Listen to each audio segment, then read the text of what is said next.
آپ کو معلوم ہونا چاہیے کہ ابو لہب اللہ رب العزت نے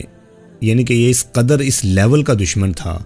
آپ کے دشمنوں میں سے کسی کا بھی اللہ نے قرآن مجید میں نام لے کر ذکر نہیں کیا، لیکن ابو لہب کا نام باقاعدہ قرآن مجید میں لیا گیا، اور نام کی پوری صورت ہے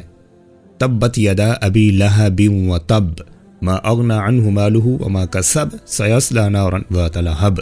وامرأته حمالة الحطب۔ یہ صورت اللہ رب العزت نے ابو لہب کے لیے نازل کی اور اس کو یہ بشارت دی کہ تو نے جہنم میں جانا ہے، اور اس ظالم شخص کی اللہ رب العزت کے نافرمان اور سب سے بڑے دشمن کی جو وفات ہوئی ہے، جس دنیا سے اس کا جانا اور ذلیل ہو کر جانا ہوا ہے، اس کو آپ دیکھیں کہ اس کو بیماری لگی، عدسہ بیماری کا نام ہے،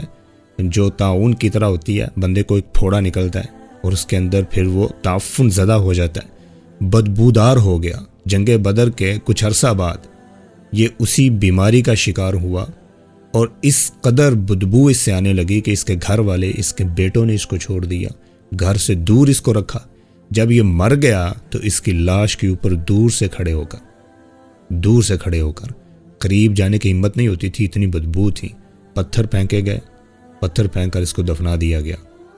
تو دیکھیں رسول اللہ صلی اللہ علیہ وسلم اور قرآن مجید کی مخالفت کرنے والوں کا یہ انجام ہے۔